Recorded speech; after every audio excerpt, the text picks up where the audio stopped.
we have a project starting from scratch, and there are multiple milestones which we have to attain in a course of time.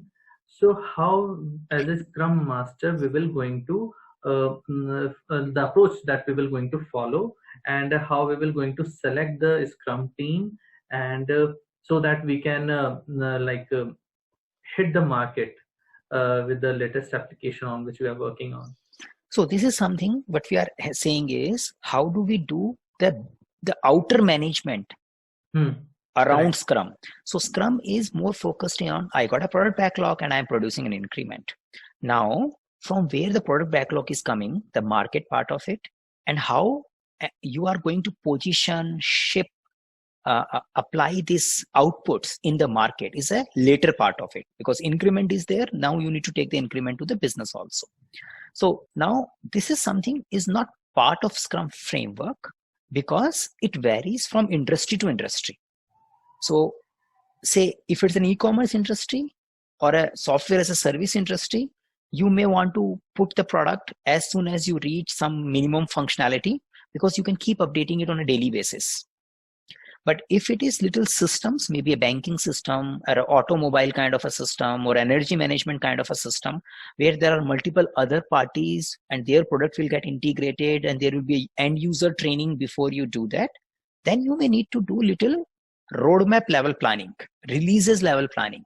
So you may, which is not part of Scrum.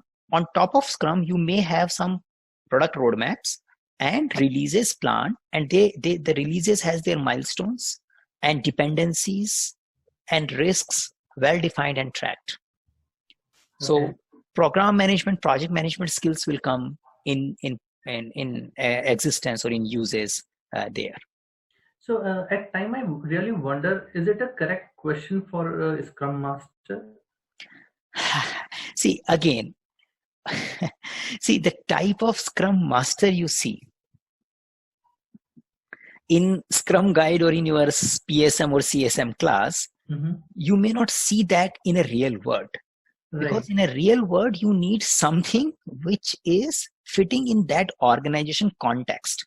When we read a book, no book can tell us how to run a company or how to run a project, because book is written in the environment where they assume something. When you really hit the environment, you get a lot of environmental context. So you need to add your impurities into it. So the Scrum gives you a basic framework, but you need to add a lot of things to it. Now, depending upon how organization define Scrum Master role, those impurities will get added. Now, some organization define Scrum Master role at a little execution level. They will add technical skills to it. Says, okay, Scrum Master doing coding 50% of the time. Yeah, or doing testing 50% of their time, something like that. In some organization where they expect Scrum Master to handle interdependent team and overall alignment, they will add program management, stakeholder management kind of work to them, because the Scrum Master ensures that we work with the different teams well. So if they are asking question to you, it might be that they feel they might have a need of a Scrum Master who do the second work as well. And in India especially, and when you getting interviewed for a service organization who works for their client, you are not permanent Scrum Master. You are a Scrum Master for 6 months, and after that you might be a project manager for another 1 year for another client, and then you may be a Scrum Master again for another client. Correct. Yeah. So in those environment, first, even playing a Scrum Master role, you might be doing few things, and your role itself is temporary. Correct. So when I hire as a recruiter and I want to say, in this client, I want to sell this guy as a Scrum Master.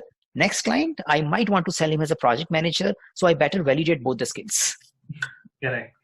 In fact, I would like to share one experience, similar kind of. My interview was going perfectly fine.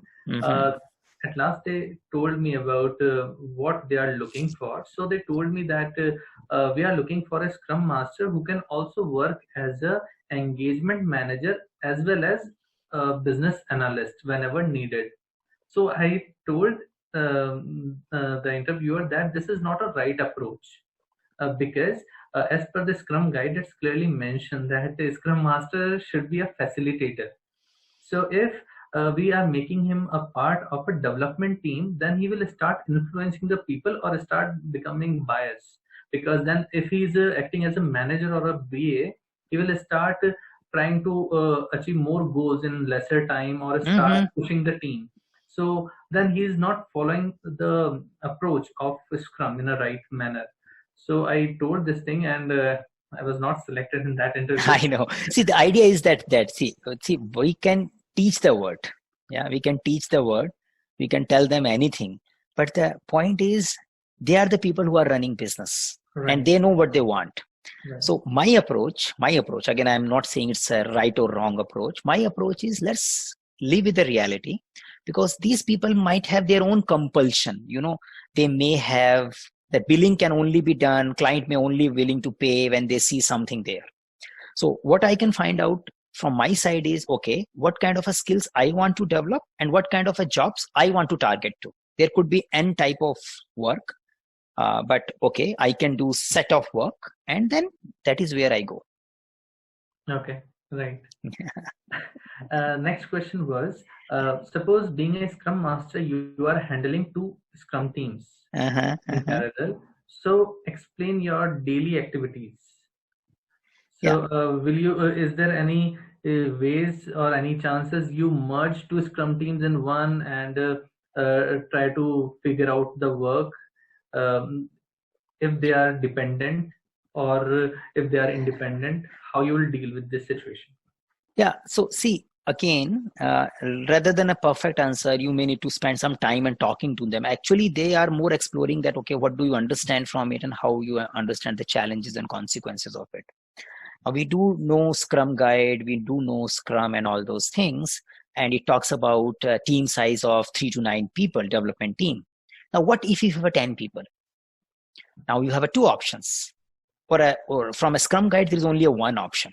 Split the team into 2. Okay, you create 5 people team, maybe 1. That's a one option. Now, what are the cost of doing it?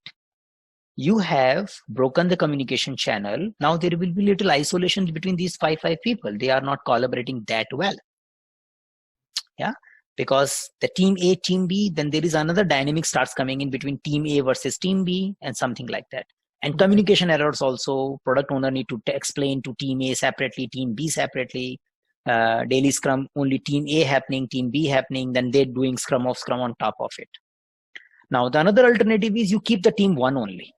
Okay, now this has other consequences, means it takes more time for coordination, the daily Scrums are becoming longer, and 10 people sitting in a one meeting, they usually don't collaborate that well, and you face some issues. Now, which one is bigger issue in your context? The isolation into 2 teams or managing coordination among them when they cross the size of 9 is something you need to see. And it's a context sensitive. I have seen in some organization, they go till, in some of the cases I have seen till 15 and they don't break the team. They find it is better to keep as a one team. And I do see in some organization where they end up breaking even at 10. They say, okay, let's keep 2 5 people teams. So just maybe if I am answering that question, I may share this experience and you may talk about some of the experience coming from your observation or your company and says this is how it worked. But yeah, there are things to do and there are challenges if we split them. Now, as far as daily activity is concerned, they are more looking into how much time you are spending in facilitation, how much time you are spending in impediment removal, what else you do other than facilitation. Do you take one-on-one coaching? Can you think of one-on-one coaching? Do you plan some sessions for them, training sessions for them during the sprint? So that is kind of a typical feeling they want to take from your work environment. So what I can suggest is, depending upon your past work environment and observation, you can create a typical schedule so that it is in your mind all the time, and try to bring some of the good things like doing one-on-one coaching. You can say, okay, I have a one-on-one session. I do 1 session per day with each team member or something like that. For 15 minutes, for 20 minutes, we talk about something. So those kind of things also you can add, which Okay. is not that commonly done by the Scrum Masters. Right. Yeah.